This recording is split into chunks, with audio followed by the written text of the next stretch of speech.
Precolonial Zambia was not a cultural island, but a vibrant crossroads where diverse peoples, ideas, and traditions converged.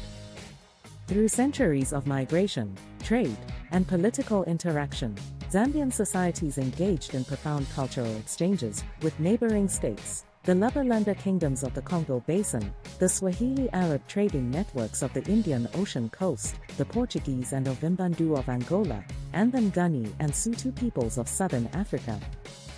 These interactions did not simply overlay foreign elements onto static local cultures, rather, they sparked a dynamic process of adoption, adaptation, and synthesis that reshaped language, religion, and customs. Evaluating these influences reveals how Zambian society selectively incorporated external ideas while maintaining distinctive identities, creating a cultural landscape of remarkable diversity and resilience. Language. The linguistic legacy of interaction. Language provides one of the most enduring records of cultural exchange in pre-colonial Zambia.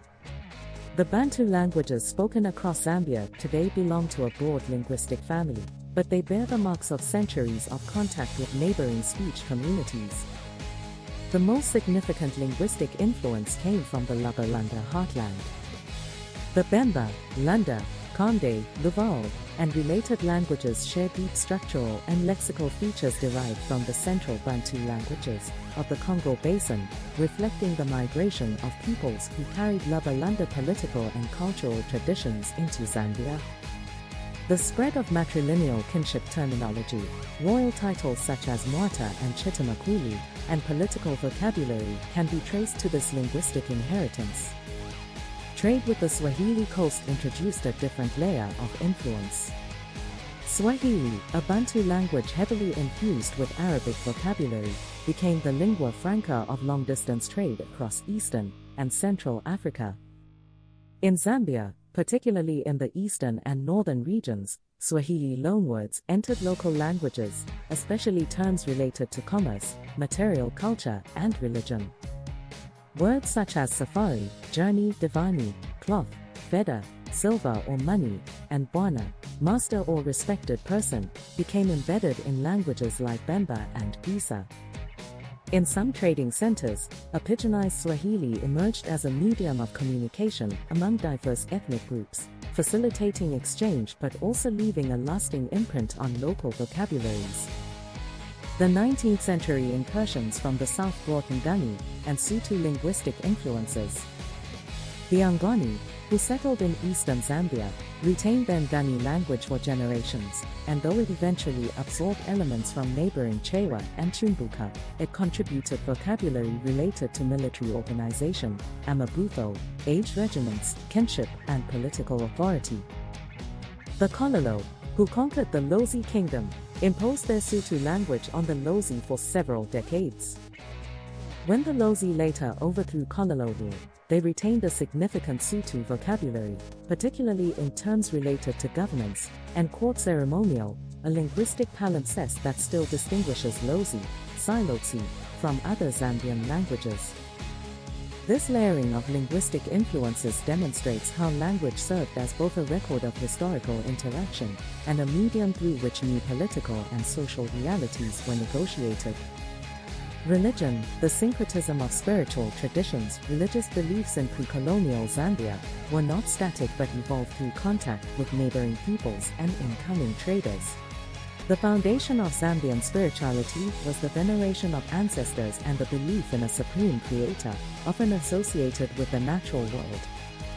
Ancestral spirits, Mizamu, Midimo, were believed to influence the well-being of the living, and rituals of propitiation, divination, and healing formed the core of religious practice. These indigenous traditions proved remarkably resilient, absorbing and adapting external influences rather than being displaced by them. The most significant external religious influence came from Islam, introduced by Swahili Arab traders from the East African coast. From the 18th century onward, Muslim traders established communities at trading centers such as Ujiji on Lake Tanganyika and at Mweru, and they traveled into Zambia's interior. Islam appealed particularly to traders and chiefs who sought to align themselves with the powerful coastal networks. Some rulers, including certain Bemba and Lunda chiefs, adopted Islam or incorporated Islamic elements into their court practices, wearing Islamic dress, using Arabic amulets, hiritsi, as protective charms, and employing Muslim scribes to conduct correspondence with coastal traders. However, conversion was rarely complete. Rather than abandoning ancestral traditions, many adopted Islamic practices alongside existing beliefs, creating a form of religious syncretism. Islamic divination techniques, for instance, were integrated with indigenous forms of spirit mediumship, and Islamic prayers were sometimes recited alongside offerings to ancestors. The Portuguese presence in Angola and Mozambique introduced Christianity to the western and eastern fringes of Zambia from the 16th century onward. Portuguese missionaries and traders brought crucifixes, rosaries, and Christian rituals, but these had limited impact in the interior before the 19th century. Where Christianity did take hold, it was often in syncretic forms. Lunda and Luval chiefs adopted Portuguese-style regalia and Christian symbols as markers of prestige without converting to Christian theology. In eastern Zambia, the Yao people, who acted as intermediaries between the coast and the interior, spread a hybrid form of Islam that incorporated indigenous healing practices and spirit beliefs. This pattern of selective adoption and syncretism characterized religious change across pre-colonial Zambia. External faiths were evaluated for their practical benefits, protection, trade connections, political legitimacy, and integrated into existing frameworks of belief. The resilience of indigenous religion is evident in the persistence of practices such as ngoma drumming, spirit possession, and rainmaking ceremonies, which absorbed influences from neighboring traditions without losing their core structures. The Lunda rainmaking ceremonies, for example, incorporated elements from both Laba and Congo ritual traditions, creating a distinctive practice that reinforced chiefly authority while remaining rooted in local cosmology. Customs, the transformation of social practices. Customs, the everyday practices, rituals, and social norms that structure life, were also profoundly shaped by cultural exchange. Initiation ceremonies, marriage practices, royal regalia, and artistic traditions all bear the marks of interaction with neighboring states. Initiation rites, Mukanda, Chinamwali, Sondo, were among the most deeply held customs in pre-colonial Zambia, marking the transition from childhood to adulthood. The Mukanda system of the Luval, Lunda, and Chokwa of northwestern Zambia shows clear influences from practices that spread from the Laba Lunda heartland, and later, from contacts with the Chokwa and Ovimbandu. The elaborate masking traditions associated with Mukanda, the Makishi masks that represent ancestral spirits, display stylistic elements that circulated widely across Central Africa through trade and migration. Similarly, the female initiation, Tainamwali, among the Chewa and related groups incorporated elements from both indigenous traditions and influences brought by Ngoni and Yao interactions, creating a complex ritual complex that unified communities across ethnic boundaries. Marriage customs also evolved through interaction. The institution of bride wealth, Lobola, which spread widely across Bantu-speaking Africa, was reinforced and transformed through trade. The introduction of cloth, beads, and other imported goods as forms of bride wealth changed the nature of marriage transactions, linking kinship alliances to the broader economy.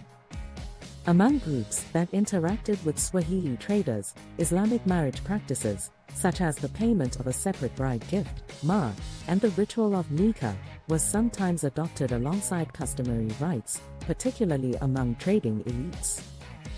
Royal regalia and court customs provide striking examples of cultural synthesis. The Lunda Kingdom of Kazembe developed a court culture that blended Laba Lunda traditions with influences from Swahili Arab traders and later, Portuguese merchants. The Mwata Kazembe wore imported cloth, used brass and copper ornaments crafted in local styles, and maintained a court that included Muslim scribes alongside traditional ritual officials.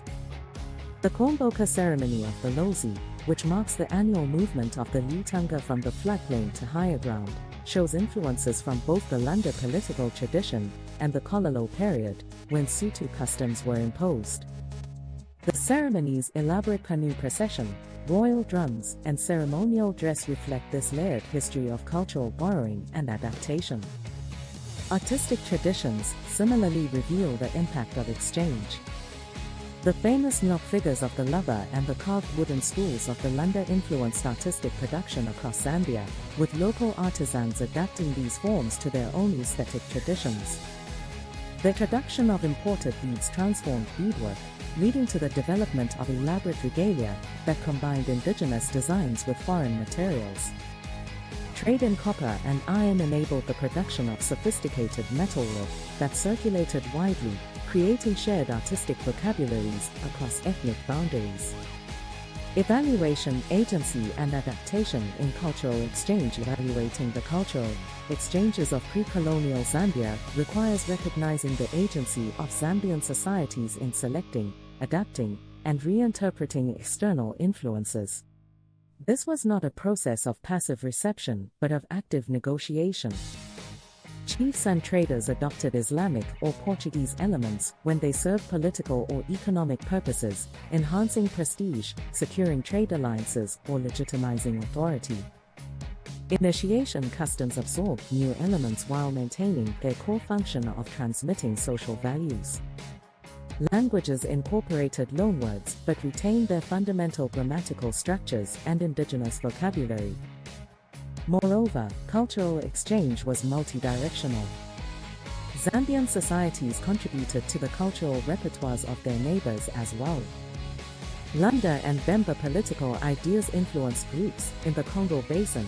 Zambian copper work circulated across Central Africa, and Zambian styles of music, dance, and ritual spread along trade routes. The cultural landscape was not one of center and periphery, but of interconnected communities constantly influencing one another. Conclusion: cultural exchange and influence in pre-colonial Zambia produced a dynamic and layered heritage. Language incorporated loanwords and structural elements from Lunda, Swahili, Nguni, and Sutu sources, creating the linguistic diversity that characterizes Zambia today. Religion saw the selective adoption of Islamic and Christian elements within an enduring framework of ancestral veneration and spirit belief. Customs, from initiation and marriage to royal ceremony and artistic production, evolved through the synthesis of local traditions with influences from neighboring states and trading networks. Rather than erasing distinctive identities, these exchanges enriched them, creating a cultural landscape marked by both diversity and interconnection. Evaluating this history reveals that pre-colonial Zambian societies were not isolated from the broader currents of African history, but were active participants in the cultural conversations that shaped the continent. The legacy of these exchanges endures in the languages spoken, the rituals performed, and the customs observed in Zambia today, a testament to the creativity and resilience of its peoples.